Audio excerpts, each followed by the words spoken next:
And that's reported in Bukhari and it's authentic. And someone may read it and think, okay, so if a woman, a donkey, or a dog walks past you, your prayer is nullified.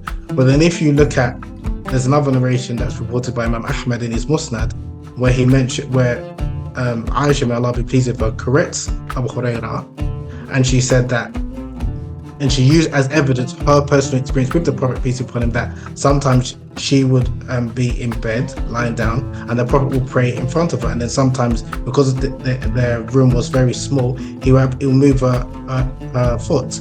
So she's using it as an example that maybe Abu Hurairah misunderstood this, but that's not actually the case. There is another example of Abu Hurairah. He reported a hadith where he said, may Allah be pleased with him, that the Prophet, peace be upon him, said that there's evil omen or bad omen is in three things: women, horses, and wild beasts or animals. Now, when Aisha was informed what Abu Hurairah said, she said that Abu Hurairah misunderstood or misheard. He only narrated the last part of what the Prophet, peace be upon him, said. He said that the Jews used to say that evil omen is only in three things: women, animals, and houses. So this is like an example where, and we know that the companions, or even when people are narrating hadith, sometimes people narrate it by word for word what they heard. I mean, some people may say it's not a school of thought or new madhab, but you could argue that the Salafi madhab or school of thought is like a fifth madhab in our day and age.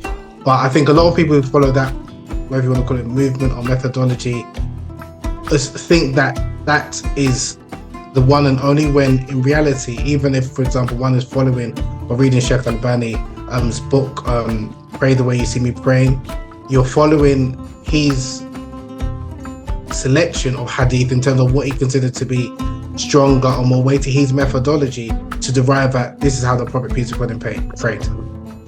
So it's not that Imam Malik didn't know how the Prophet prayed, it's not that Imam Abu Hanifa didn't, but their methodologies were different. So again, if one is reading, like again, Imam Sheikh Al-Albani's book, it's not that again that I'm saying it's completely incorrect, but you're reading, you're praying according to his understanding of how the Prophet prayed. And then someone who's following the Maliki madhab, they're praying according to how the Prophet prayed, according to understanding of not only Imam Malik, but all of the scholars that follow that madhab, likewise of the Shafi'i and Hanbali. So again, it's just having that understanding, because it is very easy to say Quran and Sunnah, but when you come down to even the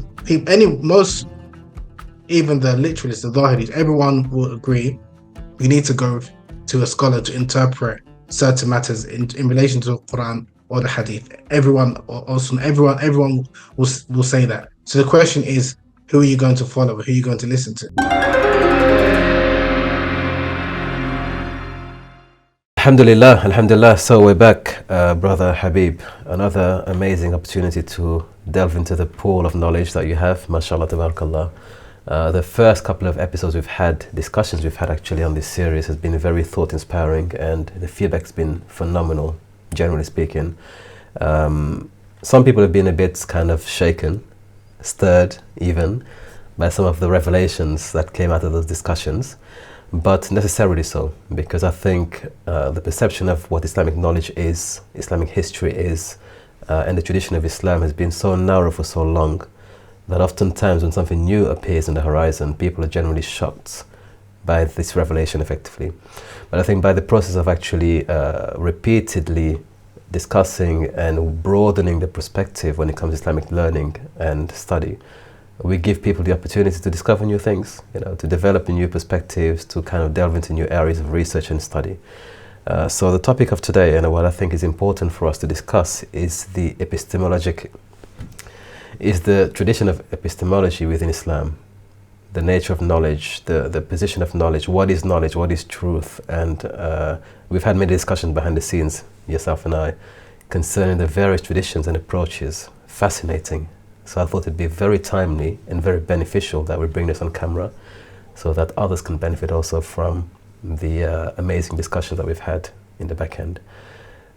As a reminder for those who may be seeing this for the first time, please introduce yourself, your work, your current projects, inshallah, so that we can get a good feel for who and where you are today. Sure. Bismillah ar-Rahman ar-Rahim. Alhamdulillah wa salatu wa salam ala Rasulillah. So my name is 𝗲𝗢𝗓𝗓𝗓. I'm a British-born Nigerian writer, historian, and sex educator. I studied Islamic law, and mainly the Maliki madhab, but also studied comparative fiqh at Al-Azhar in Cairo, Egypt. And subsequent to that, I've been fortunate enough to publish 7 books on African and Black history in Islam, on erotology, which is the art of intimacy or sexology, however you want to call it, as well as looking at the Muslims in Brazil, particularly the West African Muslims in Brazil. So your interest or your field of interest is very vast and varied. And as I've always kind of tried to tease you at times, you've taken the most difficult topics within the Muslim community to tackle. And I believe you're ahead of your time in terms of certain topics you've taken on and kind of pioneered and championed over the years. But I know that comes with a lot of responsibility, many barriers, many challenges that come with that as well. And mostly because of interpretive skills or the lack thereof. People not understanding just how vast and varied Islamic science is, Islamic knowledge is, and restricting something that is very vast and very, very kind of intricate, elaborate, and beautiful, essentially. So in terms of your studies, can you give us examples of certain, let's say, traditions or narratives that are typically considered to be kind of disruptive or maybe even disturb certain modern audiences, and then help us break it down, you know, to understand how this knowledge was generally taken in the right context and the approaches given to certain knowledges, certain, let's say, narratives in the past? Sure, that's a really great question.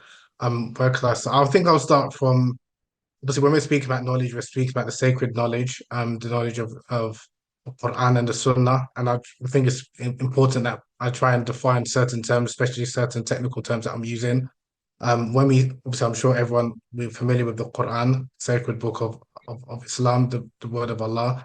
But in terms of the Sunnah, I think that's where there is different interpretations or different understandings, even amongst not only amongst Muslims, but also amongst classical scholars. So generally, when we think about the Sunnah, we know Sunnah is a primary source of Islamic law, but how it was understood and interpreted amongst many of the early scholars differed.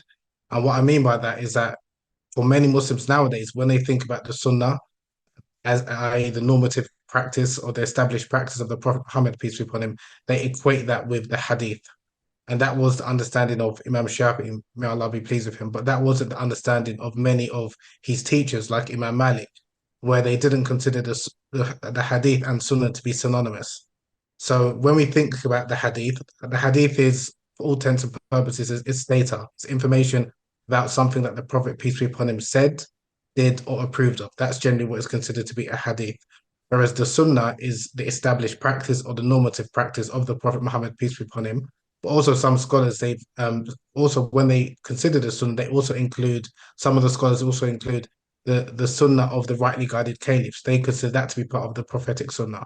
And some other scholars also include the Sunnah or the practice of the companions, or the Sunnah or the practice of the people of Medina, Harun Ahl Medina, which is known in the Maliki madhab, of the madhab or the school of Imam Malik.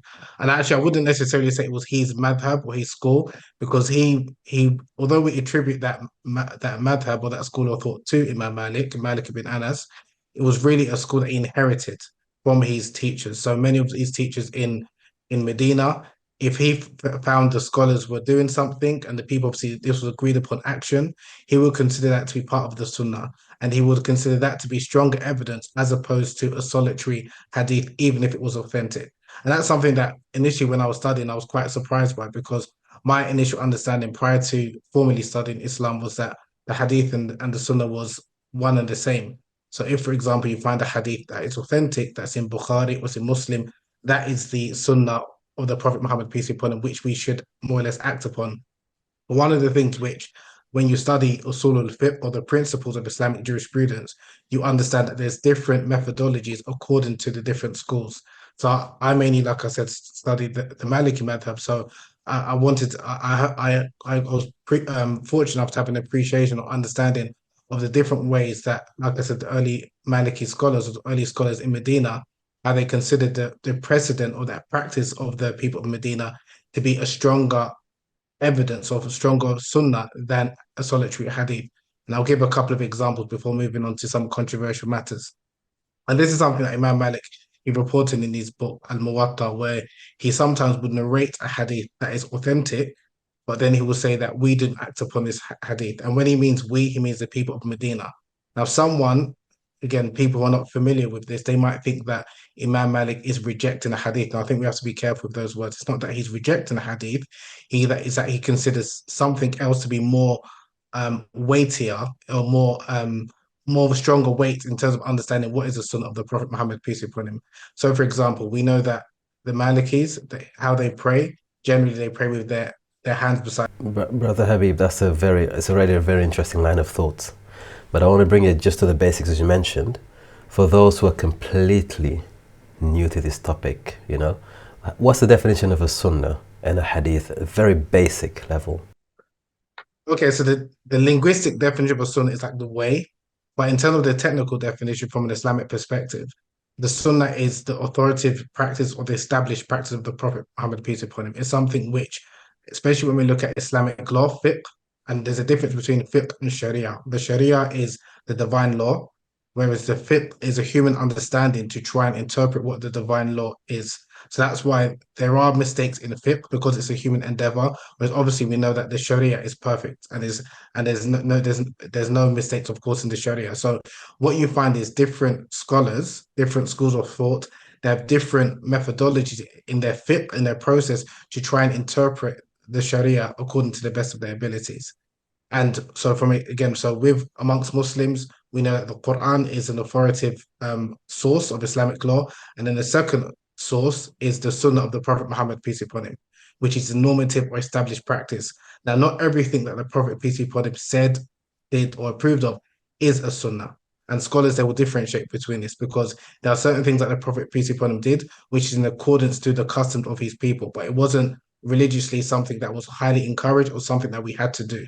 So that's why it's important that when we read, or if you read books of hadith, or if you're hearing certain hadith, it doesn't mean that this is something necessarily that you have to do. And this was even something that some of the companions would ask the Prophet, peace be upon him, when in certain instances where they were asking, is this something that is an order from you as a messenger of Allah, or is something that maybe you're interceding as a man, in the famous hadith with Barira, who was a woman who was freed, and then her husband wanted to get back with her. She wanted to separate from her husband. And when the Prophet, peace be upon him, saw her husband Mughir crying, and he was yearning for her, and then he asked if the Prophet can intercede on his behalf. When the Prophet, peace be upon him, went to Barira just to ask if she would consider taking her former husband back, she asked a very important question. She asked, is this like an order, as in, is this you ordering as the messenger of Allah, or are you just merely interceding just as a man, as a human being?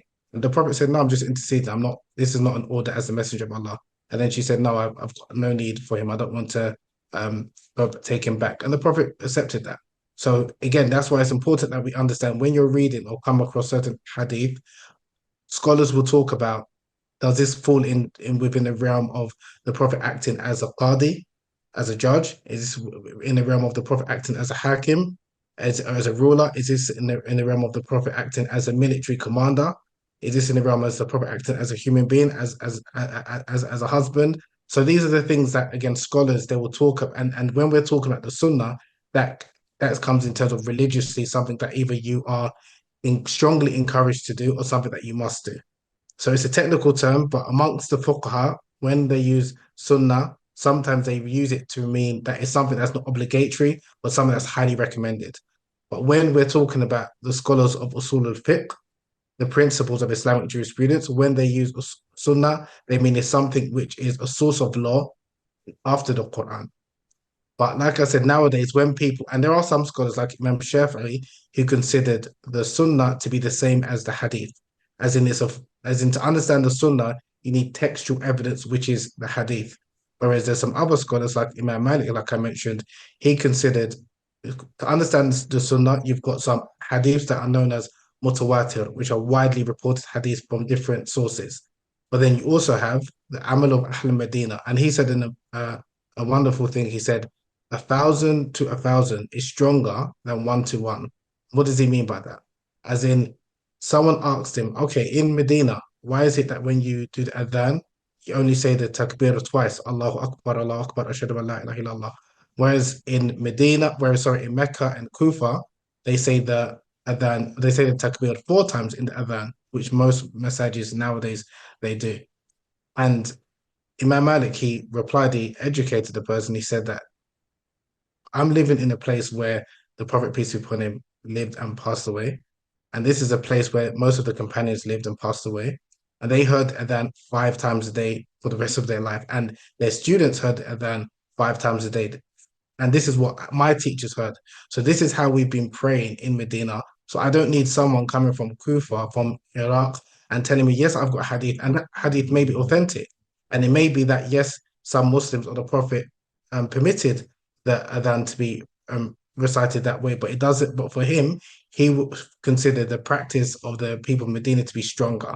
Likewise, when the Malikis, what they considered, when you finish the prayer, they just say Assalamu alaikum once. Whereas in a lot of the other madhahibs, because there's hadith that support, you say Assalamu alaikum to your right and Assalamu alaikum wa rahmatullah to your left. You say it twice. But my point is saying that there are, and these are all, and I'm just saying that these are all considered to be acceptable. So it's these differences of opinion, they're acceptable, but it's important to understand the different methodologies of the different schools of thought. Because if you're following the Shafi'i methodology, you would take hadith that's authentic over the practice of the people of Medina. And there's nothing wrong with that. But if you follow the Maliki school of thought, you will take the practice of the people of Medina over a solitary hadith, even if it's authentic, even if it's found in like Bukhari and Muslim. And Imam Malik, like I said, he would sometimes relate a hadith that's authentic, but explain the reason why they don't act upon it, meaning it is not something that was considered to have a precedent with the Muslims in Medina. So I just think it's important that people understand these nuances, because I think we're living in an age where people, mashallah, we have got a lot of knowledge. A lot of data, I'd say, even knowledge is a level above. It's refined data, yeah.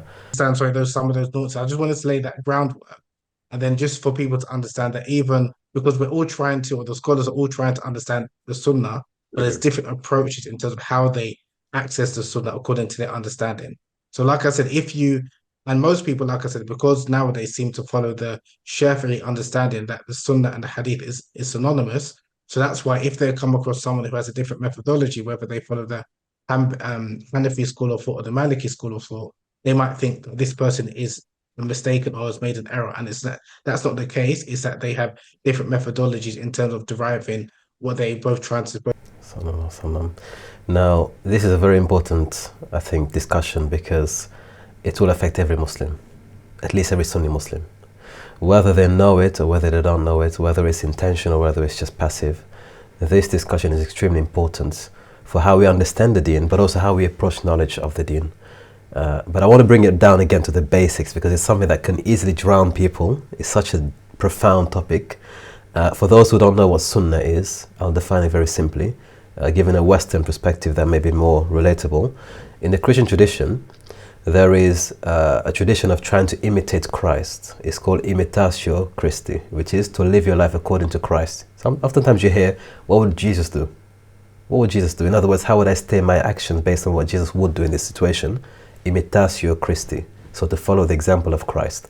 In the religious tradition of Islam, we follow the example of Muhammad sallallahu alaihi wasallam, and this is called the Sunnah, or the path. So we're walking on the path of Muhammad, and it encompasses 3 or 4 dimensions: his actions, his speech, his pronouncements, and his tacit approval of things. So if he was present somewhere, something happened and he didn't say anything or he approved of it, that would be considered a part of his way of life. And we would also strive to follow that example. So the Sunnah, effectively, in a nutshell, for the very beginner, is an attempt to live and emulate the ways, the words and the actions of Muhammad in every possible way, sallallahu alaihi wasallam. Now, for us to attain that knowledge, we have to go through texts and we have to go through traditions. And this is where the issue comes. Yeah? So, as you've described very well, there are some schools of thought, and again, for the very beginner, in the 1st century of Islam, new schools of thought developed. Effectively, each school was trying to interpret a way by which to enact the Sunnah in the most authentic way. But based on the different locations, some people were based in Medina, where the Prophet lived and died, others in Mecca, others in Kufa, others in different parts of the Muslim world, and they had different approaches. So these different approaches kind of lays the groundwork for us today as Muslims, and the epistemology of Islam. How do we approach knowledge?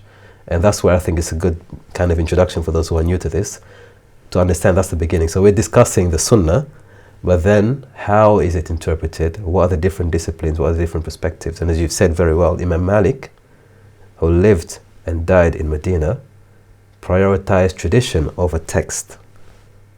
Tradition for him was a primary means of guidance or of emulating the Sunnah. Even if he had textbook knowledge that was authentic, he would prioritize the actions and principles of those who were living at the time and were actually in the place where the Prophet ﷺ was. So just a quick introduction for those who are new to this, inshallah. Continue. I think it's important for people to realize is that when scholars and even the companions are trying to understand what is the Sunnah of the Prophet, peace be upon him, there are also times where there are different interpretations of something that the Prophet, peace be upon him, actually said. And that occurred amongst the companions. So not only we're speaking about, when I mentioned earlier about the scholars, but even amongst the companions, one famous incident, one of hadiths that I love is when the Prophet, peace be upon him, was about to pass away, and his wives came around him, and he said that they asked who is going to join you next. I mean, who is going to leave this world after you? And he said the one with the longest hands, or the one with the longest arms, is going to join me next. So shortly thereafter, after the Prophet, peace be upon him, passed away, his wives, they got together and they measured their arms to see who had the longest arms.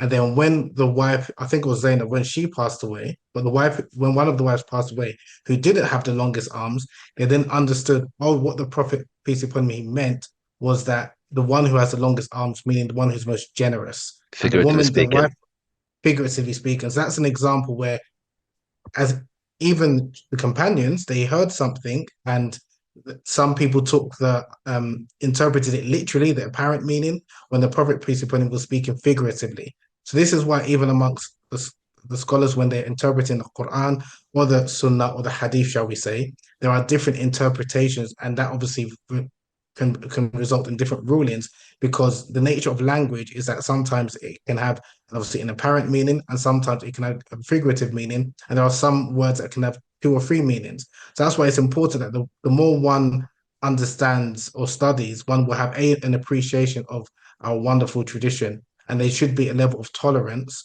and humility and understanding that, okay, this might be the understanding or the ruling that I follow, and this makes more sense to me, but there are other rulings that are plausible, and that's why I won't disrespect the other opinion or say that person has made a mistake or that person is wrong.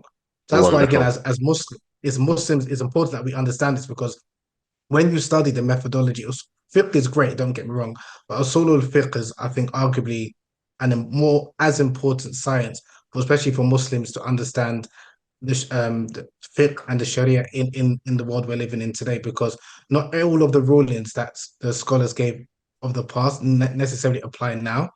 But when you understand the principles of Islamic law and the methodologies and what the purpose of the Sharia and what it's trying to achieve, then it can help you understand certain things in proper context. And when you're hearing a particular preacher or scholar saying something in a particular part of the world, that might apply for them, but that doesn't necessarily apply for you. And that's why you have an appreciation, like I said, of our scholarly heritage, but also, again, people who have different opinions, and you won't necessarily need to want to, convert someone to your school, or they have to follow your opinion, because you will find even amongst the companions, there was differences of opinion on a range of matters. But of course, when it comes to the fundamentals, how we pray, how we fast, these are generally agreed upon, but there are certain nuances and differences.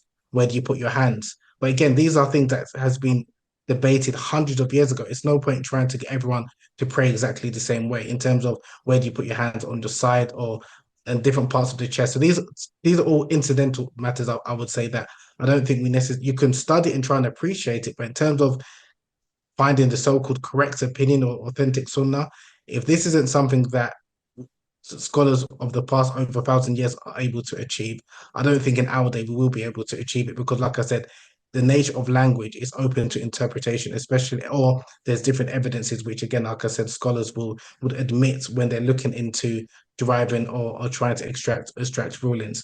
But another hadith you mentioned, because you were asking about some maybe controversial hadiths or in terms of trying to understand the importance of epistemology. Just before you get onto that, so you've mentioned a lot of amazing things already. I like the example you gave of the wives literally measuring, right, their hands or their arms, literally measuring, and coming to realize only after the passing of the Prophet ﷺ that actually there's another interpretation which is far more meaningful than the literal. One of the things that I find as an educator is a stumbling block for many modern readers, and especially within the religious environment, is this literalist's reading of things. This is something that is stifling not only growth intellectually, but also at a communal level, the coherence we need to be tolerant of one another. You mentioned that word tolerance. That only comes as a result of actually understanding the principles of things, having a firm grounding of epistemology, and understanding that there are possible alternative interpretations. And this is something that happened many times in the lifetime of the Prophet ﷺ. For example, another great example is when he told his companions to go to a certain place and not to pray until they had reached that place. The beautiful thing about that episode was they got the answer when they came back. And the Prophet ﷺ approved of all of their interpretations. Those who prayed before, those who prayed after, those who delayed. He approved of all the interpretations, which goes to show that it is possible. First of all, the language is not static. It can be sometimes elusive, okay, in how words are taken. Secondly, there is an effort in interpreting words. But those two groups did not attack one another. They respected the fact that you have an opinion, I have an opinion, we'll take it back to the Prophet, and he didn't censure anyone. He accepted. And I think that's the spirit of understanding epistemology in Islam. What I find very interesting, like yourself, I also study the Maliki fiqh. There's a reason why we'll get into that. But I love the diversity in the first four and the primary four schools of thought, the Shafi'i, the Maliki, the Hanbali, and they're all students of one another. And once you understand the basics, as you said, the basic function of usul al-fiqh, you have a more broad understanding of Islam, and not only that, but also an appreciation for genius. Once you understand the nuts and bolts, you're less rigid, because what I tend to find is people who are literalistic, very absolutist, very, very kind of almost sometimes even militant with it, have no understanding of the basis. That lack of appreciation for the science and the tradition, the epistemology of Islam, which is vast and beautiful. We talk about the 𝗲ahiris, even if we don't agree with them, it is a school of epistemology, isn't it? We talk about the Mu'tazilites, and you mentioned in the last discussion the reason why some may reject hadith. When you understand the reason behind that, you may not agree with it, but you can appreciate, okay, there was an issue of forgery at the time, and they didn't reject Sunnah, but they rejected some of the means of report. So, just to say that it is very important that we acknowledge this tradition and that we try to find a way to attain this knowledge, because without that sort of foundational element, I think people today are still measuring their arms in many ways, figuratively speaking. They're measuring their arms when that wasn't the intended meaning of the text they're reading. And that's the point I'm trying to get to. Like, we need to move away from the measuring of arms and get to the message intended. But that only comes when you understand the tradition behind it and just really the vast schools of opinion out there. So just wanted to say that before you proceed. I think even just understanding, there's a different scholars say between ikhtilaf and khilaf. Ikhtilaf referring to differences, like scholarly differences of opinion. There's a saying amongst the scholars like it's a form of mercy, so it's a rahmah. And the khilaf is that opposition, that's fighting, that's something that obviously we don't want to get into. So that's something that we should avoid. And I think sometimes because people don't understand the differences between the two, and people are obsessed to try and find the correct or authentic opinion without having the humility to realize, even amongst the best of generations, even amongst the Salaf, there was differences of opinion. This idea that people didn't know, the only reason that people had difference of opinion because the hadith didn't reach them, that's a fallacy. That's completely... It's a fantasy. It's a fantasy. When you read the Muwatta, it's very clear because Imam Malik, he'll relay a hadith, or an authentic hadith, and we know that especially he's what Bukhari would call the golden chain. Malik from Nafi' from Ibn Umar is like the golden chain. Mm-hmm. So he will narrate sometimes these hadith, these authentic hadith, but then he will say we won't act upon it. And there's reason, and he would explain the reasons why sometimes. As in, not everything that you find as authentic hadith it is something that's authoritative. It's something that you need to necessarily act upon. And I think, especially in And conversely, not everything that falls short of Sahih status is rejected. of course, yeah, Yeah. of course, and it's important that people understand this, because I think a lot of the issues that a number of Muslims struggle with is in the realm of hadith. Now, you have some people go to one extreme, like the progressives or some feminists who reject a lot of the hadiths. And I think that's quite problematic, because maybe they're uncomfortable with maybe some of the wording or how it was interpreted traditionally. I think we have to be very careful from rejecting authentic hadith. Maybe you might not understand the meaning, and I think we need to have a bit of humility and be Yes. like, okay, I might not understand this, but if the Prophet peace be upon him said it, I accept it. I might not understand it, it's fine. But this idea that unless I understand it properly, otherwise I'm going to reject it, I think that's bad adab. I think that's bad etiquette. And I don't think that is something that the scholars had over the past, that even if they come across hadith, even if they were weak, because in their understanding, it is plausible, possible that the Prophet peace be upon him said this. What their first instinct was, how can we reconcile this with an established Sunnah or with a Quran? It wasn't just dismiss it. It was maybe we won't necessarily act upon it in terms of for law or for theology, but they wouldn't dismiss it. And that's why you find in many of the books to deal with good conduct and etiquette and how to be have morals and good behavior, they will report a number of weak hadiths, because it's more likely than it's possible that the Prophet peace be upon him said it, unless it clearly contradicts the Quran or an established Sunnah or established authentic hadith. They wouldn't just reject it. And so I think it's important that we have this understanding, because there is this idea that when people hear a hadith, the first thing some people say, is it authentic? Is it sahih? Is it If black it's or white? not, it's black and white, then they'll dismiss it. And that wasn't the approach of many of the scholars of the past. And even our approach of understanding like halal, haram, one of the things that, again, I appreciate all of the madhabs, but again, I'm more familiar with the Malik madhab, so forgive me if I'm always referring to or talking about the stories from Imam Malik.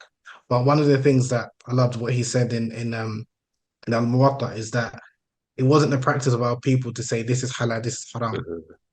People came to us who say, I wouldn't do it, or I wouldn't advise you to do it. So because they were very careful to say something is halal, or especially if something is haram, and this is clearly explicitly stated in the Quran or like a hadith. So they were and again, the people that was asking them these questions as well, again, I think they had the level of understanding that, okay, maybe if he's maybe discouraging something, I maybe should abstain from it, but wasn't very clear cut. But I think nowadays people feel like they want clear cut answers especially from complicated matters that is not very easy to for a scholar to like. I mean, Well, I think, what I think is, you're mentioning so many things here. There's also a state of mental maturity that comes with that. Because Imam Malik, if he had to give a fatwa or a statement or a pronouncement, he would choose the easiest possible option for the people. He didn't go for the hardest. He always looked for what was not only the most plausible, what was easier on the people. There's a mental faculty there to consider that the information I'm about to give to somebody, is it appropriate for that person? Is it going to be easy to apply? So there are many factors in there that he would consider. And this is why I think, honestly, adab, which is comportment, character, and adab, which is literary endeavor, come hand in hand. One who reads, one who is educated, one who is cultivated becomes tolerant, becomes balanced, becomes somebody who can carry information and knowledge to others effectively.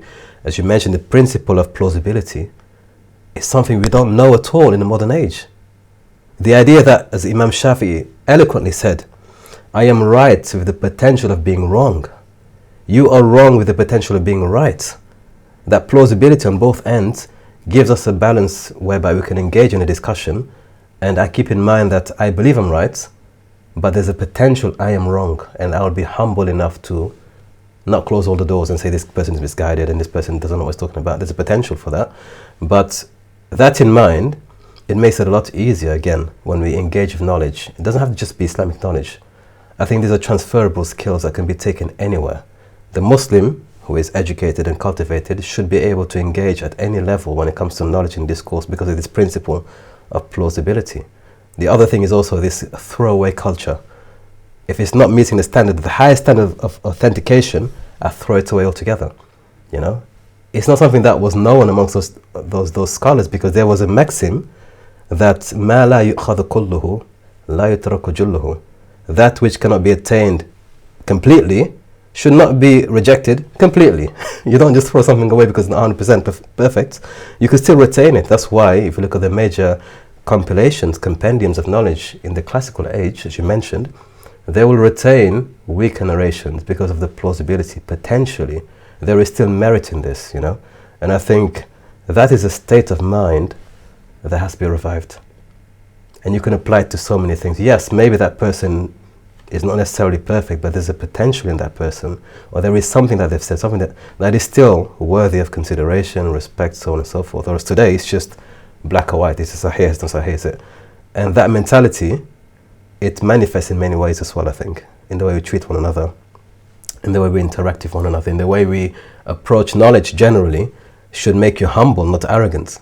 But the mentality of right or wrong and nothing in between, I believe, cultivates arrogance. And unfortunately, as an educator, and I'm sure you have the same problem, this becomes very apparent very quickly. It's very common, you put something out there, and immediately you can tell who is well educated, who has adab, and who is not well educated, because the principles of process and the way they go about approaching differences, for me, is something that should be lamented, unfortunately. Is that we have data, as you said, we're full of data. Data is everywhere, but wisdom and knowledge is severely lacking. Yeah? So the epistemology, I believe we need to have a revival for Muslim epistemology. We need to fix this, honestly. We need to fix it. And I think understanding, having that etiquette is so important. I think whilst I do encourage people to have critical thinking, but before you get to that stage where you can question certain rulings, one needs to go through like kindergarten, go through, you need to go through an understanding in terms of how certain scholars got to that particular ruling before you can, dismiss it or dismiss a hadith. I think that's what I'm more quite shocked by, that people who have a lack of appreciation of how scholars got to particular rulings and try to understand where they were coming from, but because they didn't understand it, or they think, oh, this hadith is clearly contradicting. And having a good opinion about scholars, because if you think that, the likes of Imam Malik, Imam Abu Hanifa, Imam Shafi'i, Imam Ahmed, they didn't understand these hadiths that we've got now. I mean, even when you look at Bukhari, there's only, I don't know, is it maybe 7,000 hadiths or something like that? And a lot of those hadiths are repetitive. So there's only about 2,500 authentic hadiths, like in terms of unique, that's not repetitive, unique. Likewise, Sahih Muslim, maybe 10 to 12,000 hadiths, and how many of them are, unique? Maybe like 4,000. So when people understand that there aren't actually that many hadiths, there's many, way more forged and fabricated, unreliable hadiths, and that's why you find some scholars in different parts of the world, in different parts of the Muslim world, who are more reserved, or they're more careful in terms of taking some hadiths that maybe were not as authentic as others. And there's also interpretation. Even we can talk about during the time of the companions themselves, may Allah be pleased with them all. And this is why sometimes, don't get me wrong, you can read Bukhari, but don't take rulings from it. You can't read and deduce rulings yourself. You need a teacher, and generally you don't go through studying like fiqh or usul al-fiqh or the Sunnah from hadith books. But I'll just give an example where, for example, in Bukhari, of course, it's an authentic hadith because it is in Bukhari, where it's reported that Abu Hurairah said that, may Allah be pleased with him, that the Prophet, peace be upon him, said that the prayer is nullified if a dog, woman, and I think the third one is a horse or donkey. The donkey, I believe. Now, and that's reported in Bukhari and it's authentic, and someone may read it and think, okay, so if a woman, a donkey, or a dog walks past you, your prayer is nullified. But then if you look at, there's another narration that's reported by Imam Ahmed in his Musnad, where Aisha, may Allah be pleased with her, corrects Abu Hurairah, and she said that, and she used as evidence her personal experience with the Prophet, peace be upon him, that sometimes she would be in bed, lying down, and the Prophet will pray in front of her. And then sometimes, because their room was very small, he'll move her foot. So she's using it as an example that maybe Abu Hurairah misunderstood this, or that's not actually the case. There is another example of Abu Hurairah. He reported a hadith where he said, may Allah be pleased with him, that the Prophet, peace be upon him, said that there's evil omen or bad omen is in three things: women, horses, and wild beasts or animals. Now, when Aisha was informed what Abu Huraira said, she said that Abu Huraira misunderstood or misheard. He only narrated the last part of what the Prophet peace be upon him said. He said that the Jews used to say that evil omen is only in three things: Wow. women, animals, and houses. So this is like an example where, and we know that the companions, or even when people are narrating hadith, sometimes people narrate it by word for word what they heard. You're opening a lot of doors here, by the way.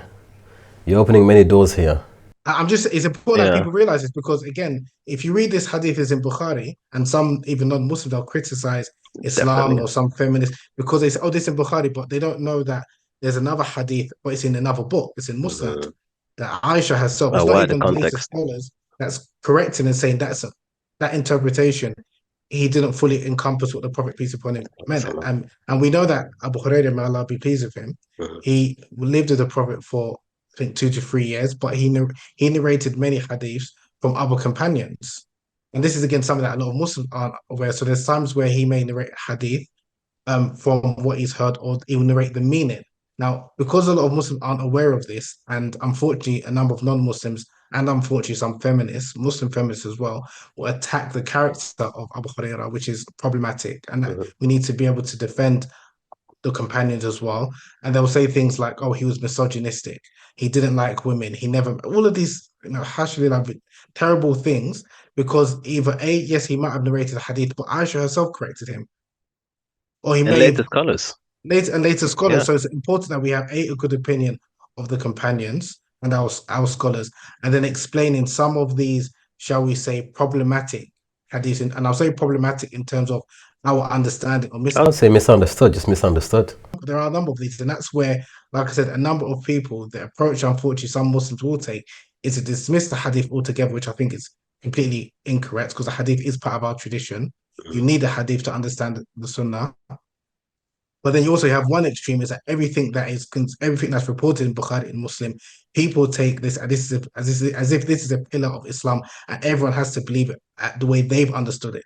And that's not necessarily the Or case. apply it. Because like I said, you can have a hadith that's authentic, but it might be a case of it doesn't necessarily need to be acted upon, like how Imam Malik explains. And then you also have some hadiths that are authentic, like the hadith that's mentioned in Bukhari about women, dogs, and animals, but that's not the full hadith, as in that's not the full statement of the Prophet peace be upon him. So yes, it is correct, the Prophet said that, but the first part of the statement is not included in the hadith that's reported by Bukhari. So it's like an example of where reading certain of these hadiths by yourself, without an educator, without a teacher, without someone to walk you through and explain sometimes the content, it can lead someone to have Misguided opinions. Yeah. why you do need someone to kind of walk you through and explain, especially if someone has not understanding, okay, this hadith says this, but again, like I've mentioned, that there's some hadiths that scholars, or even some of the people that narrate the hadith, they narrate the meaning, or what they think is what they understood the meaning to be. And that's why you have a hadith that's got different wordings. And that's why even when scholars will talk about them, obviously try and first reconcile these different narrations, but ultimately they're trying to understand what was the intended meaning. This is it.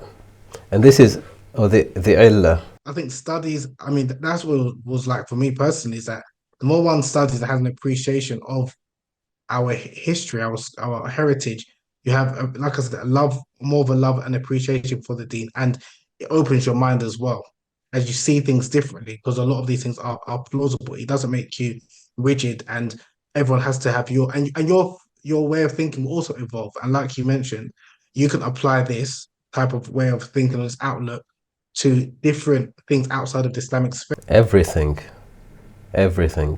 Learning about different cultures, the way different people behave and interact, is not everything, because naturally we see the world the way our upbringing, our worldview, and then we expect everyone to have that same understanding, and that will never be the case.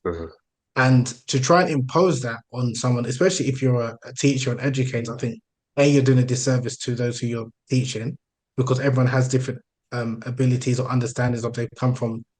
So, and it's about having that appreciation of understanding. Okay, maybe even I myself can learn something from someone I'm teaching.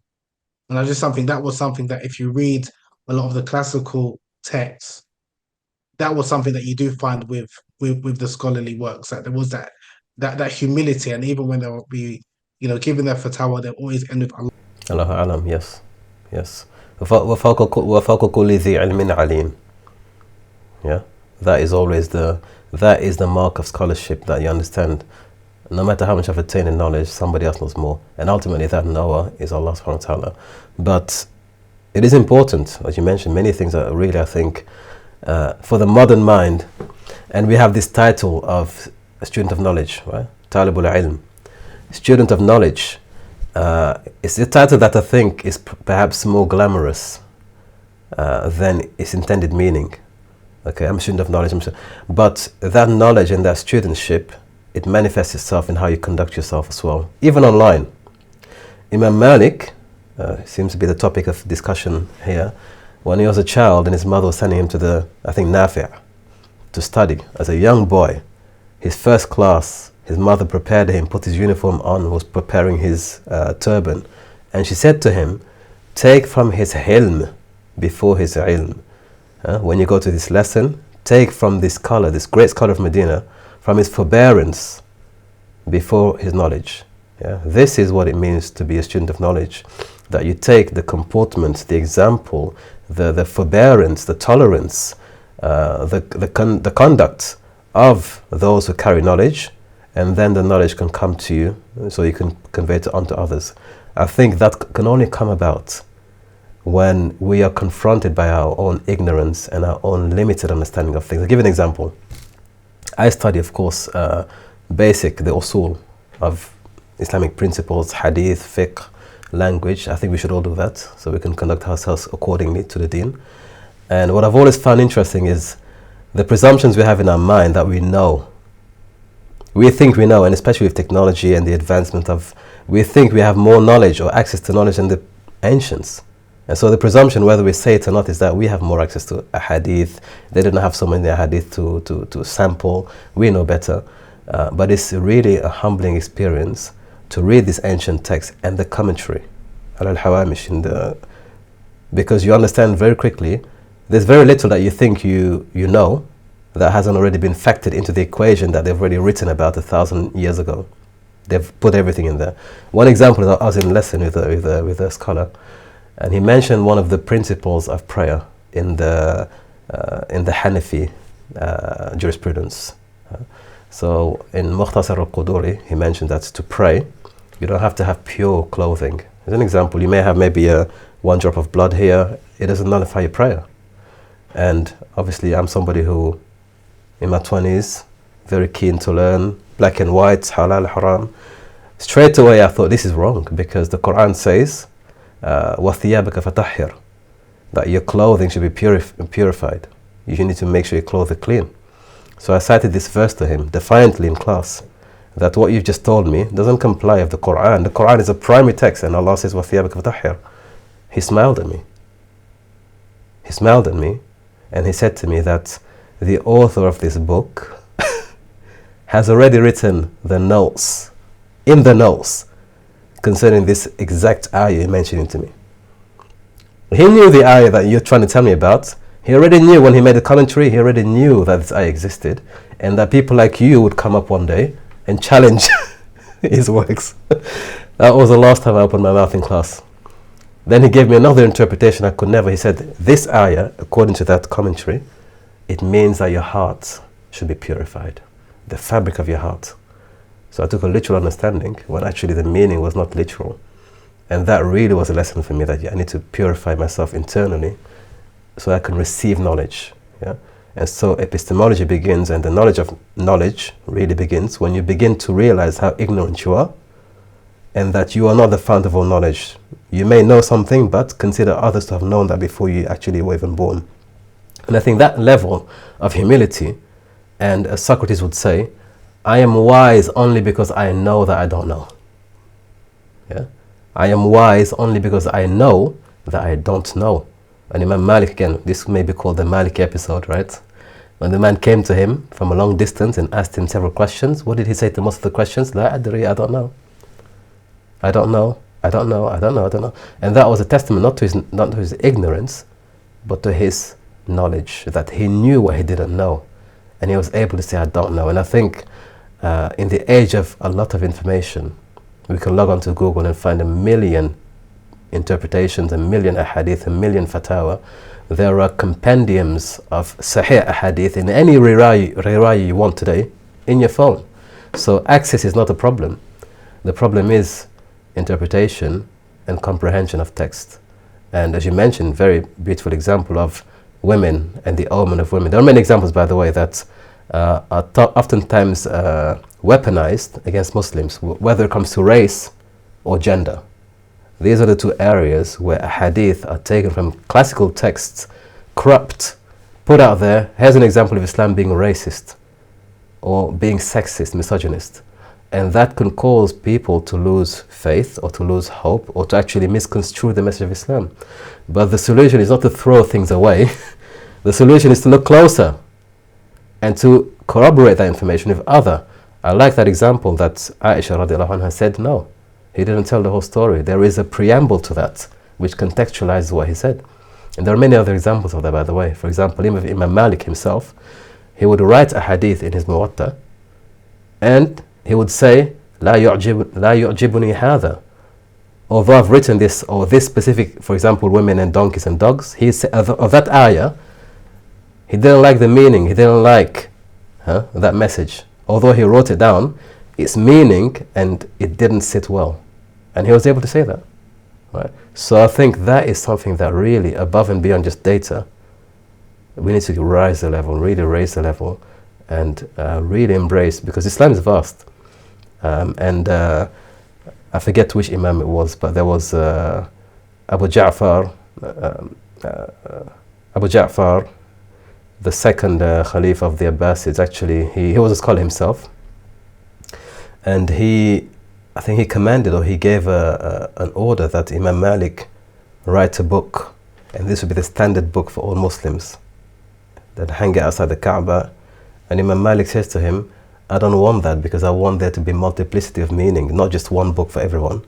Allow others to have opinions. So he actually had the opportunity to have his opinion be the standard opinion. He said, no, I want there to be multiplicities of understanding, so that others also have an opportunity to express an alternative perspective. Today, if we had the opportunity to have control of the internet, we would only allow what we believe to be correct and block everyone else off. That's the mentality we have today. So, but I think that comes with knowledge. That comes with knowledge, that comes with appreciation. I know you discuss many very, what we consider controversial topics, but really, in honesty, it's not controversial. It's just misunderstood. It's just misunderstood, because all of the things you've written about, you deliver, there is evidence behind it, there is material, it is authentic, it is well documented. It's just that our understanding is limited. And so the first reaction is, that's incorrect, that's misguided, that is wrong. And I think it's important to have this discussion here, that to kind of just to remind people that not everything you don't know is necessarily wrong. I'm going to ask you a difficult question here. I'm going to ask you a difficult question. What do you say to people who say, all of that sounds nice, it's all fluffy, it's nice what you're talking about, but it's not really what we aspire towards. We only follow Quran and Sunnah. That is the only measure for us. The Quran, authentic, obviously, no question, and the authentic Sunnah, and that is all we need. That mentality is a common mentality in modern, especially the younger generation. Is that the correct approach from a purely epistemologetic perspective, or is there more to it than just that? Yeah, I mean, there's definitely more to it. And then even just by the wording, the authentic Sunnah, we're referring to the authentic Hadith. So, like I mentioned, how when people use the word, because when we talk about the Sunnah, it is authentic. But generally, because people use the Sunnah interchangeably with Hadith, when they say authentic Sunnah, meaning the authentic Hadith, but then that's fine. And again, we all follow the Quran and Sunnah, inshallah. But then my next question is, according to whose understanding?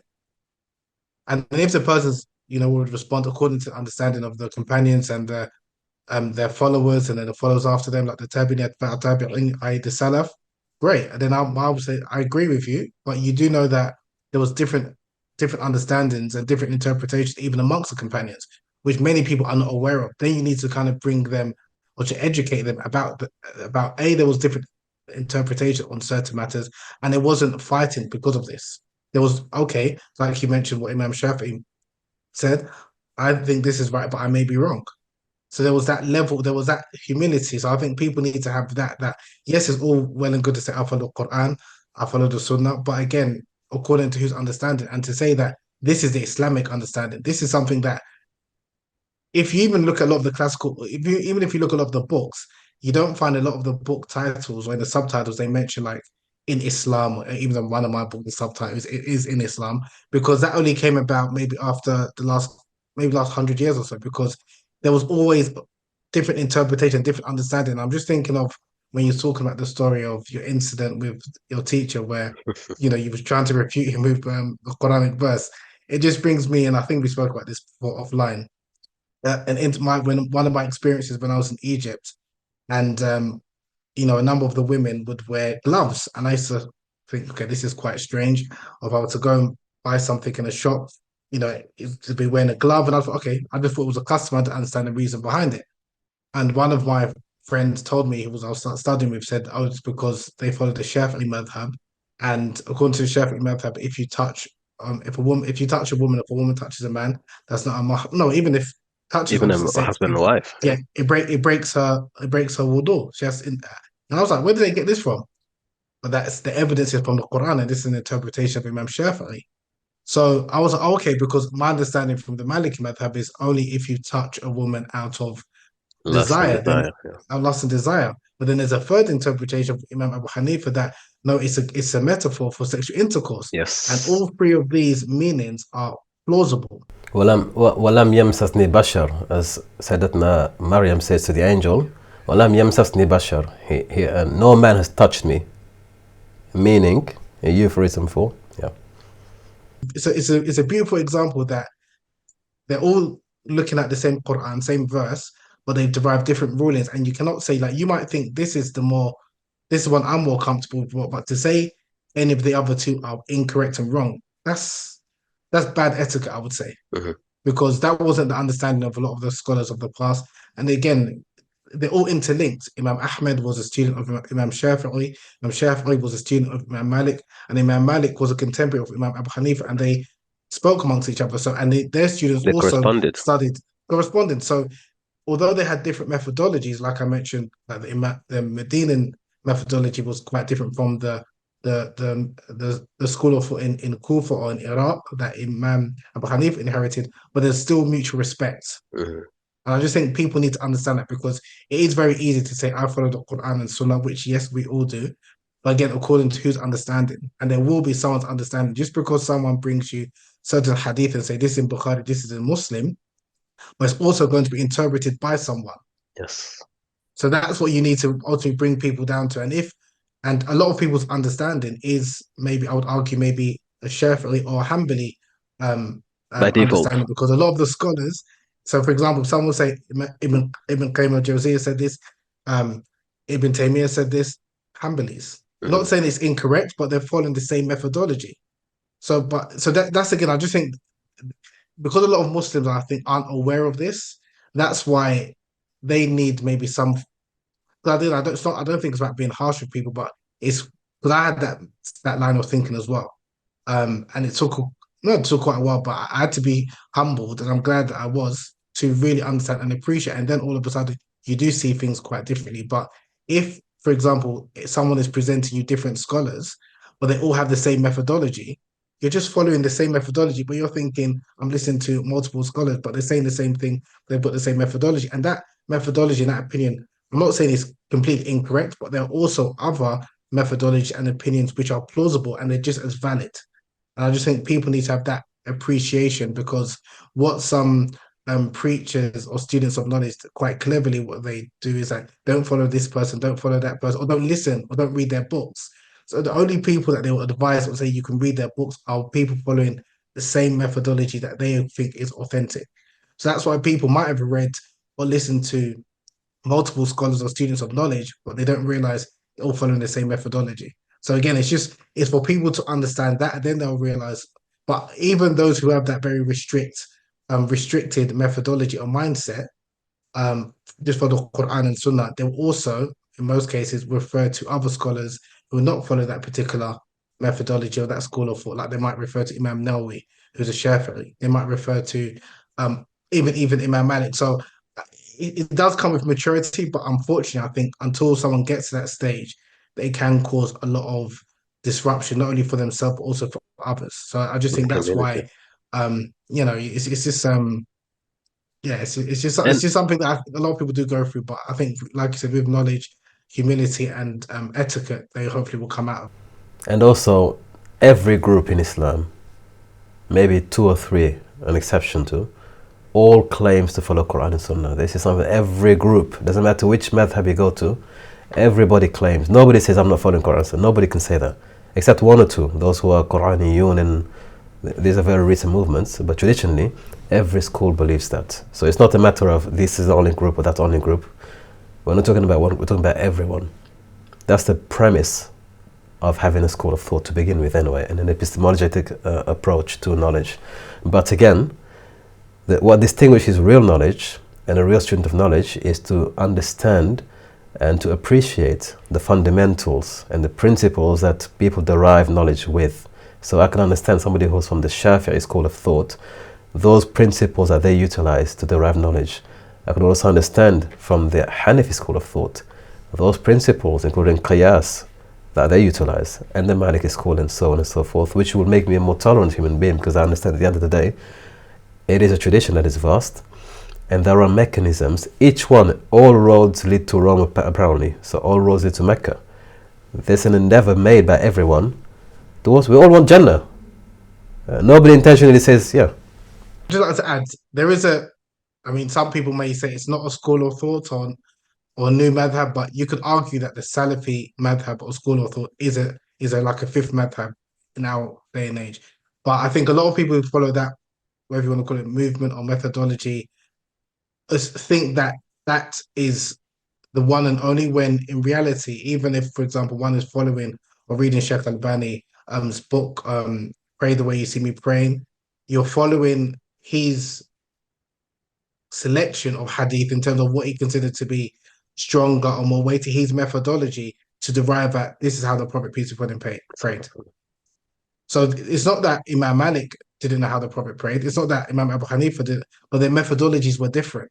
So again, if one is reading, like again, Imam Sheikh Albani's book, it's not that again that I'm saying it's completely incorrect, but you're reading, you're praying according to his understanding of how the Prophet prayed.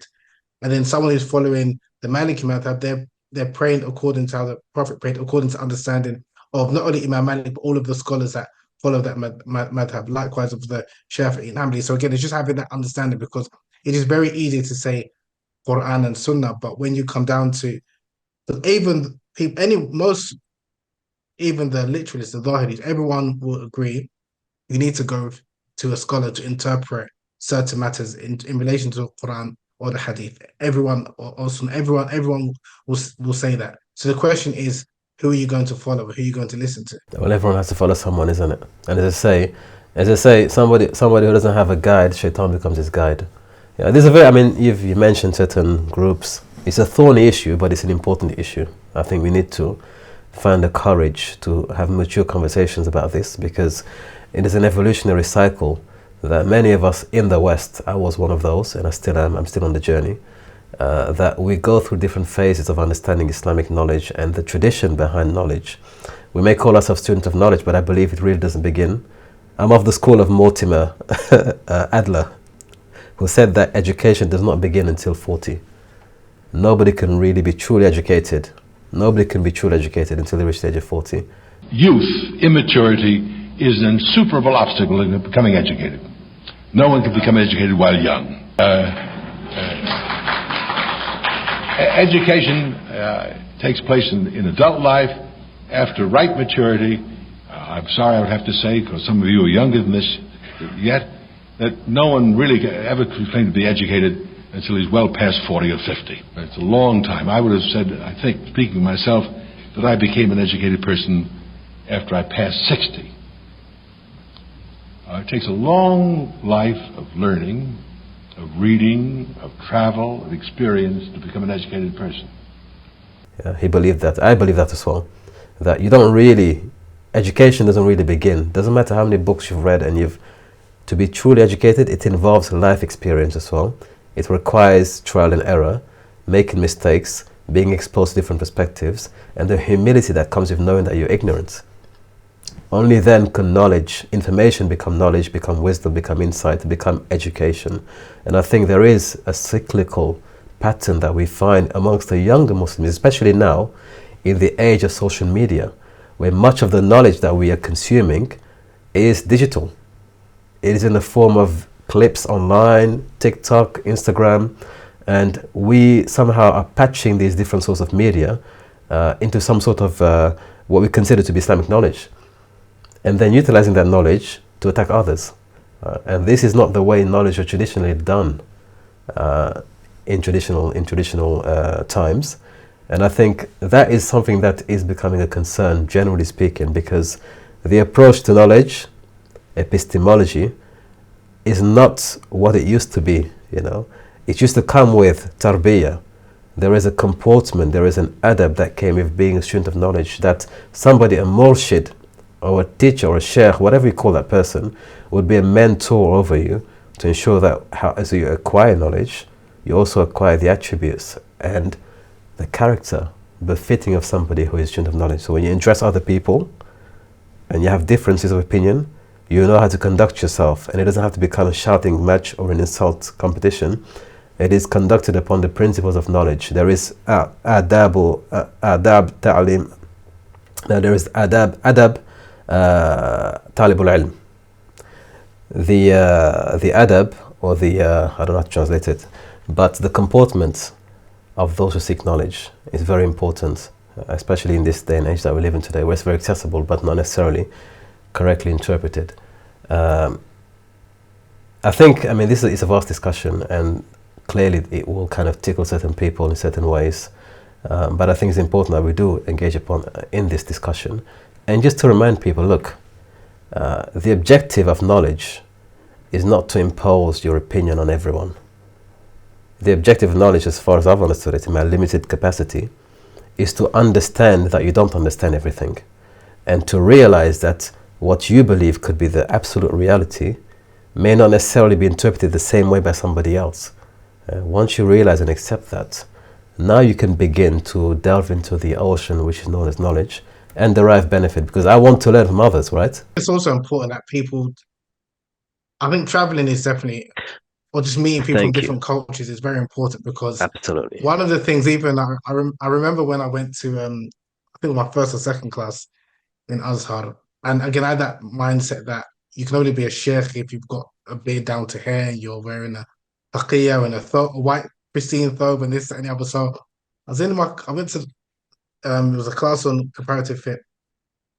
I sat down and the teacher walked in. I was thinking, who's this person? It looks like a professor from a university in the UK. Clean shaven, very short hair, suit, tie. And I'm not gonna lie, my initial thought was, It's not a sheikh. It's not a sheikh. He's not a scholar. And then my mind was like, I can't, my eyes shut down. I can't learn anything from him. Then he started to speak. Arabic was amazing. And his knowledge, like in terms of explaining the different adillah of the different evidences of the different schools of, and he wasn't critical of any of them. Just his ways approach, it amazed me. And all of a sudden, I didn't realize even my assumption or my understanding in terms of what a scholar is or how a scholar should look like, and even understanding, even when it comes to the lihya and stuff like that. I've got a struggle beard, so allow me. But even when it comes to the beard, there's difference of opinion. So people would say, oh, it's farad across all of the madhahib. That's not the case.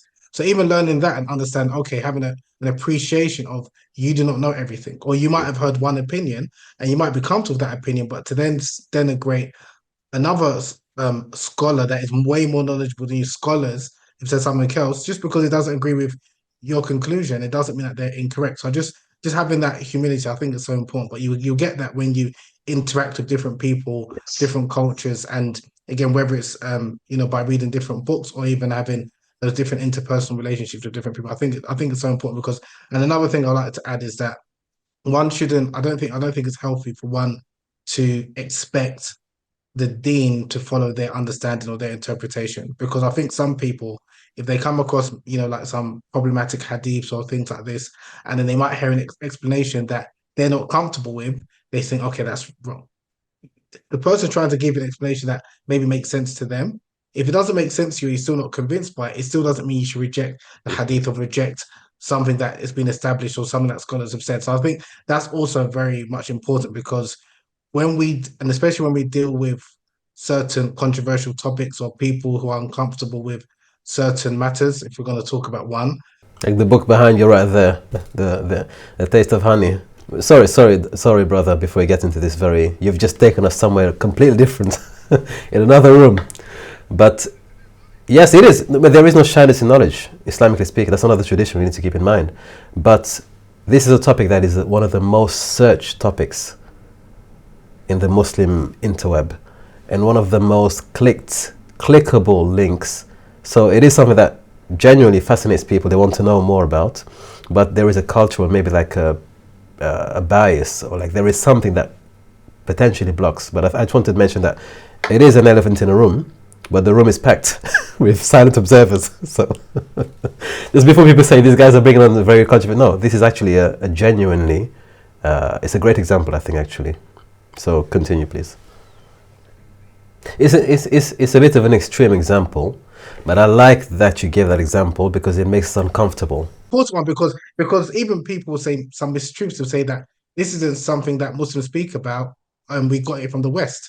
I can bring you many traditions where Muslims in the past spoke about before they interacted with the Western world, asking sexual related questions. So to have this idea that this is something that we didn't know about until the advent of pornography, until we came in contact with the West. Again, I think this is not true, and you're infantilizing the Muslim community. You're treating the Muslim community like children.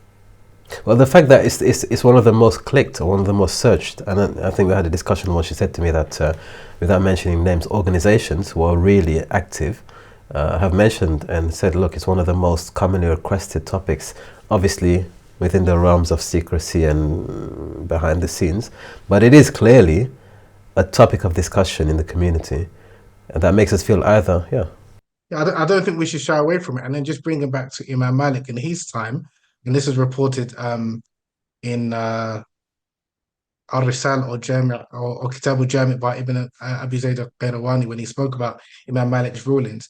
He mentioned that someone asked him, can a man have relations with his wife naked? And he said, yeah, that's perfectly fine. And then he said, but it's been narrated that it's disliked. And he said, consider what has been narrated to be null and void. Really? And he mentioned, he's very clear. And then he also someone asked, can a man look at his wife's genitalia? And he said it's perfectly permissible. And the reason why the person asked that question is because there are a number of hadith that were circulating, particularly in Iraq, that said if you look at your wife's genitalia, it causes blindness. So again, this person's asked from religious sincerity that I was told, this is maybe haram or something that we shouldn't do, and he wants clarification. So this is where I can understand someone maybe given a ruling saying this is something that you shouldn't do because it's plausible. They think it's plausible that the Prophet, peace be upon him, said this. And Qadi Abu Bakr ibn al-Arabi, who was a 12th century scholar from Andalusia, he mentioned this in he wrote a book called Ahkam al-Quran, the rulings of the Quran, and he's got a section about Ahkam the rulings of sex, and he listed 12 sunnahs of sex, and one of them he mentioned avoid looking at the genitalia. And he said, and he narrated this particular hadith that looking at the wife's genitalia causes blindness. And he said, even though the hadith is weak, because it's plausible that maybe the Prophet, peace be upon him, said, he said, although it's not haram, I would just say it's discouraged. And then he also narrated what Imam Malik said, that it's perfectly permissible. And Asbagh was a great scholar from that's astonishing, Egypt, by the way. He said you can even lick your wife's vagina. So he gave the different opinions. He gave and the reason it's the reason why I'm saying this, because this is a intellectual. It is very, very, actually, it's very fascinating that he acknowledges that it is weak, first and foremost, because there is sometimes an attempt to pass something off as authentic by remaining silent. So just to say it and not to say anything further. So that gives the impression that, just for people to understand, when scholars say a hadith is weak, they're generally referring to the chains of transmission. It's not, they're saying there's some weakness in that. So they can't fully rely on it. Now, like I mentioned earlier, a hadith can be weak and it still can be something that the Prophet, peace be upon him, said. So because of that, that's why scholars were very careful traditionally from dismissing or rejecting a weak hadith. If it was a hadith like Imam Malik, for example, he's hearing this hadith or this person's narrating this, and he knows that clearly that wasn't the practice of the people in Medina. They didn't have any restraints from looking at their spouse's genitalia. He dismissed it in that respect. So can you see that's an example of you've got stronger evidence in terms of the practice of the people in Medina. They didn't have these reservations, but you've got someone from Iraq coming and saying, oh, I was told that it's wrong. You can't sleep with your wife naked, or you cannot watch her, look at her genitalia. From the practice, which he considered to be stronger evidence that people, not just one or two, multiples of people are doing in Medina, he immediately dismissed this. And this is an example of where, like I said, you've got evidence versus evidence, and whose evidence, depending on your methodology, are you going to consider to be more weighted than others? If, for example, you're following a Hanafi, and this is quite documented in a number of Hanafi scholars' books, they will, because obviously they don't use the practice of the people of Medina as a source of legislation, they sometimes will use a weak hadith if they haven't got anything else. So that's why some Hanafi scholars will say, even though this hadith is weak, we'll still rule and judge that you shouldn't, for example, look at your wife's genitalia. You shouldn't, when you're making love with your wife, face the Kaaba, because there's a weak hadith that indicates this. You shouldn't sleep like donkeys, like completely naked, because there's a weak hadith that mentions this. So again, it's having this appreciation. So when I'm now hearing or listening to scholars from, especially that follow the Hanafi school, particularly maybe from South Asia, who are saying these things, I see where they're coming from. You can I'm appreciate. not automatically good. I appreciate it. Yeah. Because again, it's either coming from a form of religious sincerity, or B, it's because of culturally, that is not something that maybe one particular culture does. And another source of Islamic law, especially in the Maliki madhab and the Hanafi madhab, is your ada, or the urf, your custom, is a part of, if there's something that's not clearly stated in the Quran or the Hadith, and obviously there's no ijma or qiyas, sometimes they also look at your custom.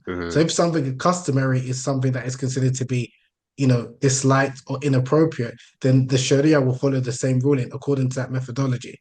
So again, it's about hukm al-ada. Yeah. And so again, having this appreciation, it just helps you, helps you understand, okay, where different people are coming from. So you won't be very quick to necessarily dismiss, but also you can help, I would say, restrain or help people who feel shackled by their culture. That, okay, that's an opinion, that's an interpretation, but it's not necessarily definitive. Because sometimes when people are hearing or listening or studying the deen, it might be because of some cultural understandings, not realizing that that's not hukum of Allah subhanahu wa ta'ala. Well, it goes two ways, isn't it? It goes two ways, because the culture, as you mentioned, the culture of Medina was a source of deriving knowledge. But cultures can be different why the culture of Medina was different, because this was the seat of the tradition. People were actually living testaments. They had a connection with those who were companions. So that takes on a different meaning. And you had companions like Zayd bin Thabit, who said that the Sunnah, the practice of the people in Medina is in the actions of the people of the Medina is a Sunnah. You had a report by Umar bin Khattab who said something similar to that effect, that if you hear something like a reported hadith, but it goes against our practice, then don't. Because remember, you have to understand that there were hadiths that were being fabricated, and one of the hadiths, one of the mutawatir hadiths, the most widely reported hadiths that many companions narrated, is the Prophet, peace be upon him, saying about warning people about lying against his name, lying upon his name. But we know that it did happen. There were many either fabricated or unreliable hadiths. So that's why some scholars take a different stance when they're seeing a hadith, especially if it's coming from one or two sources, as opposed to something that is widely practiced. And so Medina is very different to any city, arguably, in Islamic history, especially in the first 3 generations. So I think we, as Muslims, need to understand or appreciate that, because it's not just a case of why do we need to follow the people of Medina, because it's not just the people, it's the scholars of Medina. So Imam Shafi'i, who came after, and he spoke about the concept of ijma' of all of the scholars. That came after, but you're effectively, Imam Malik, he's looking at, you could say, the ijma', the consensus of the people, or the scholars of Medina. So again, it's not like a form of favoritism because that's where he lived. It's not that. It's that this was Islamically a special place because the amount of knowledge that was contained in that particular city is unparalleled to any part of the world. That's not to say that, Multi-generational. yeah, multi-generation. That's not to say there wasn't knowledge in Iraq, because of course there was, because there were scholars and companions who went there, and other parts of the Muslim world. But Medina is quite different to any other city. So, but again, just having that appreciation. Once someone has that appreciation, and again, if someone like Imam Shafi'i, he didn't necessarily agree with the methodology of his teacher, that's fine. And then he went, he wrote Al-Risala, which is like the first book of Usul al-Fiqh, and laid out his methodology and explained why he doesn't agree with the Amal of Ahl Medina as being a source of Islamic law. That's fine, but there was no fighting. But it's an appreciation.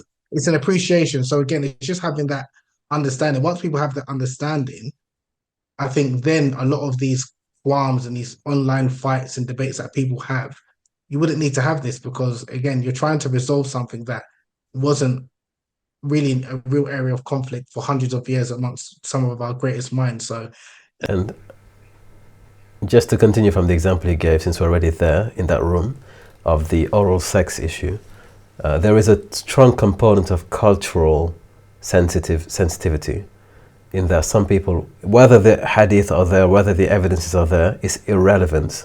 It's just a visceral reaction.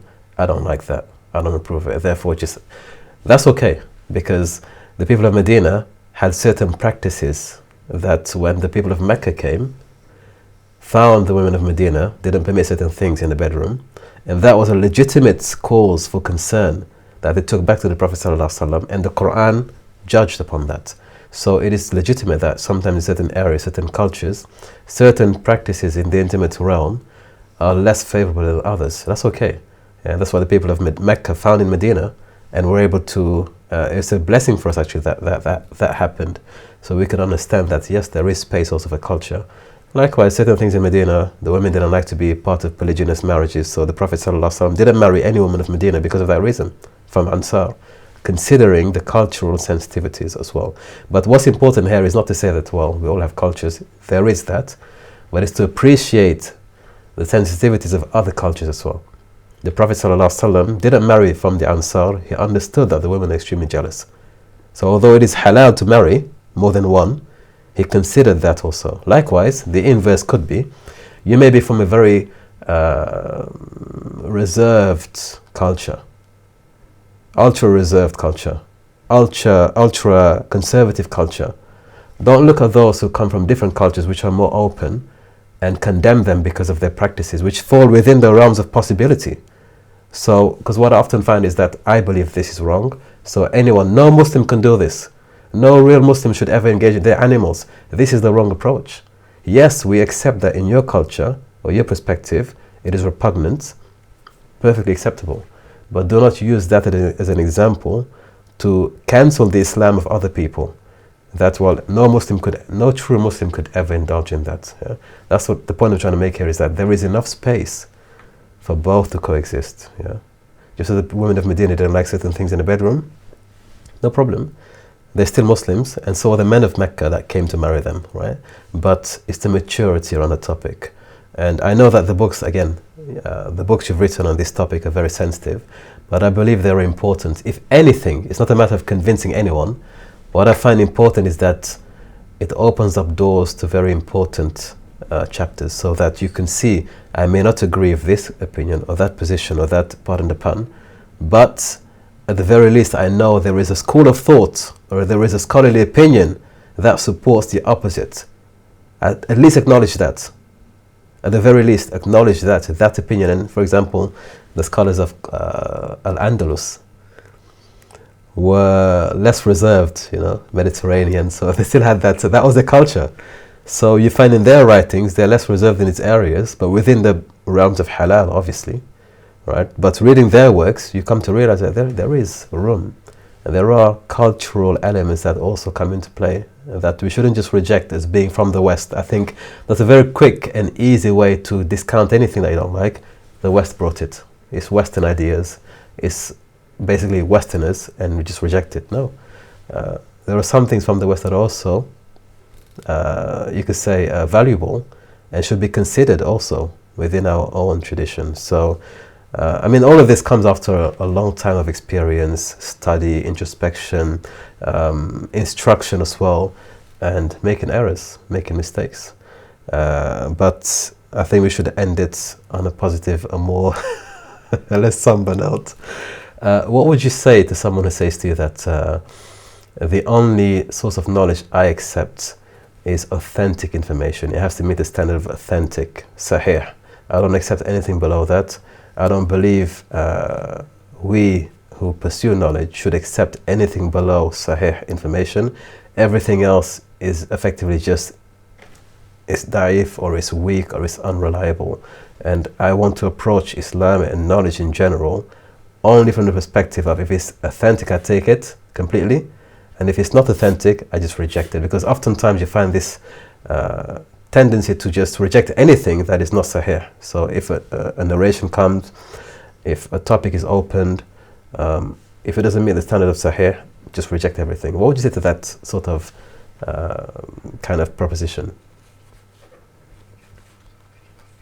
They're well within their right, and it's not for me to say that they should take or benefit from weak or certain unreliable reports, but I don't think it's healthy for someone to impose that view upon others, because that view in terms of benefiting from less reliable sources, shall we say, that has been the position of most of the scholars of our Ummah. Most of the scholars, from Imam Nawawi, Ibn Taymiyyah himself, Ibn Hajar Asqalani, Imam Ahmed, they all took and said it's perfectly permissible to narrate weak hadith, especially if it's in a realm of to do with encouraging good behavior or abstaining from bad things. So fadail, like the virtuous matters. So again, we're not speaking within the realm of law, and we're not speaking within the realm of theology, aqidah. But if someone were to say, I'm going to, I don't want to, like, and there are some people, because again, I think there's somewhat of an obsession with authentic hadiths. That's why now you find people writing, scholars writing books like the 𝗔𝗡𝗡𝗏, which is biography purely of hadith that are considered to be authentic. When generally, as we know, that when we speak about hadith, I mean sirah, there wasn't as stringent the scholars in terms of it needed to be an authentic hadith. But if that's what someone is more comfortable with, that's fine. But to make it out that that should be the standard for all Muslims, I don't think A, that's fair, and B, that you're going against majority of the scholars because they didn't come to that conclusion. And I would say that there's so many gems that you can benefit from certain hadiths that are considered to be unreliable. And again, when we're saying something is unreliable or weak, it doesn't mean that it is fabricated. Because what we're just saying is that maybe there's a broken chain. Maybe some scholars consider someone in the chain of narrators to not be have such a great memory compared to someone else, but it doesn't mean that it's fabricated. So I think people need to have when they talk about weak hadiths in particular, I would suggest a person to look at what great scholars of the past have said about weak hadiths. And this reservation, this hatred people have of weak hadiths, it didn't exist until maybe the last 100 years or so. So it's maybe to have a different understanding in terms of why there is this attack against weak hadiths, because we would lose a lot of our tradition if we're saying that only the authentic hadiths as authentic according to Bukhari and Muslim we're going to narrate. Other than that, we don't want to hear any other. And some people do come to that conclusion. And again, it's not for me to say that's a wrong conclusion, but that's not the conclusion of most of the scholars. And I don't think, again, one should therefore impose that view upon others. Yeah. And how do you think Muslims who are kind of open to the idea of broadening the perspectives and also potentially coming to know their own ignorance, what approach from an epistemology perspective should they begin to kind of look to practice, or to kind of, how do you get to the point where you can actually broaden the perspective a bit more and get more maturity? Again, because I mainly follow the Maliki madhab, I wouldn't say go directly to the books of hadith yourself. I would say read, and I'll give some recommendations of like good books, like the book Al-Risala, which has been translated into English by 𝗖𝗢𝗪𝗏 and Abdul Samad Clark. That's an excellent book. It was called A Medinan Way, and there's another book, 𝗾𝗢𝗪𝗏 Those two books, the reason why it gives you an appreciation, of you've got you've got hadith from the Prophet, peace be upon him. It talks about etiquettes or the manners of scholars and students of knowledge, and then also speaks about some of the things that some of the practice of the people of a live and vibrant Muslim community. And I think that's important because sometimes when you're reading hadith without reading, and you're not reading it, you don't understand the context in terms of what things are said, it can lead you astray. And that's why you do need, so that those two books, the reason I find it really good is because it's books of hadith, but also has books and statements of scholars and companions speaking about different matters, so you can understand it. When you read it, it's not a hard read. And it was actually written, 𝗔𝙗𝙗 in particular, he actually wrote it when, subhanAllah, he was 17, and he wrote it for young people to learn their deen. That book now is taught in some universities today. That's how far we've come, how far we've digressed. But that being said, I think those types of books, because it will give you, like I said, an appreciation of the holistic nature of the deen, and then the different steps, rather than going straight into Bukhari, straight into Muslim. You can read books like 𝗖𝙗𝙗𝙗𝙗, which I think is good as well, but not to delve into like the hadith compilations, because you might find some hadiths, even like I said in Bukhari and Muslim, that without the proper context or understanding the different narrations, it might lead you to misunderstanding, and it can affect your iman. So that's especially if you're reading by yourself. But just take it step by step. Usul al-fiqh is definitely important. More of an advanced reader, but al-Muwafaqat by Shatibi, that's probably too advanced. But that's a summary of that. For me, that really, because I think people would appreciate the intellectualism of our tradition. There was a time, maybe like 10, 15 years ago or 20 years ago, a lot of people was trying to prove the Quran by science. I wasn't comfortable with that. Yeah. But in terms of trying to appreciate our tradition, in terms of, like you mentioned, the knowledge of the people of the past, of the ancients, was in many cases superior to. That's fascinating. You would appreciate fascinating. Our deen. I think that's why it's so important. But when you read fiqh books or fatwas by themselves without understanding the context, it cannot make sense. And you can say, what are these dry rulings or this? And you might think, these people weren't as educated as us, and that's not the case. But when you read, especially books of usul al-fiqh, I would argue that is probably one of the most important sciences for someone to really appreciate, that we can understand and adapt in our modern day context, rather than a lot of the books of fiqh and the fatwa, because they're quite detailed and they're generally specific to that particular time and place. So they're the two areas. Usul al-fiqh is definitely a place to start off with, and then maybe some books that were kind of written for, and don't take it offensive, even if you're a grown man or woman, books that are written for maybe for children, like 𝗔𝙗𝙗 and stuff like that, because it's not going into and they intentionally don't mention controversial things that you will find in some of the hadith compilations, that if you haven't got a teacher or educator to guide you, it can cause some doubts, which obviously we don't.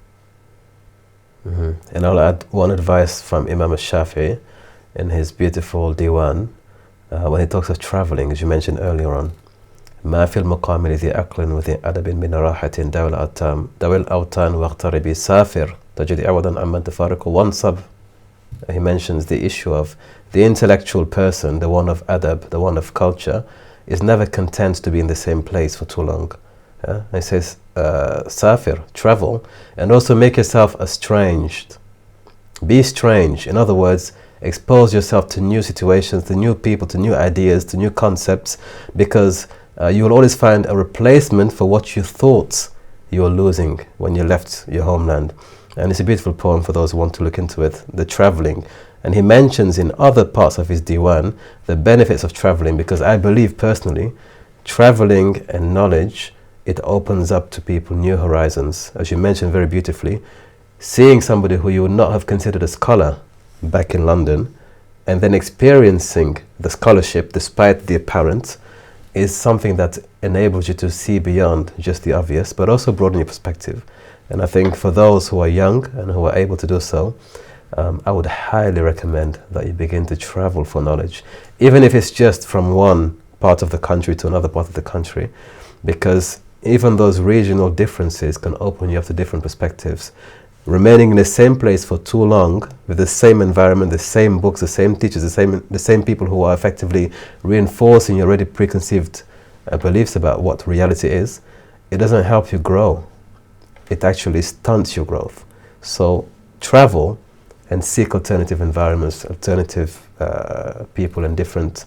And the farther you go in terms of your travels, the more knowledge you get, you know, because you get to see not only the knowledge itself in the books, but the knowledge in the environments and in the people and the customs. And that, I believe, cultivates a greater understanding. Finally, on that topic, Malcolm X said, I don't know whether he read maybe Imam Shafi'i or not, when he came back in '64 from his world tour, he said, literally, that traveling broadens the horizons and makes one more knowledgeable, more wise. Yeah? And we've seen the impact of his brief journey into the Middle East and in Africa, and how he came back from his travels as a new man. Everything changed. Yeah, that's the Malcolm X that we remember today. So I wanted to leave it on that note, inshallah. Barakallahu feekum, and inshallah, I hope that we'll have another opportunity once again to enrich the listeners and the viewers. And thank you for coming back onto the platform.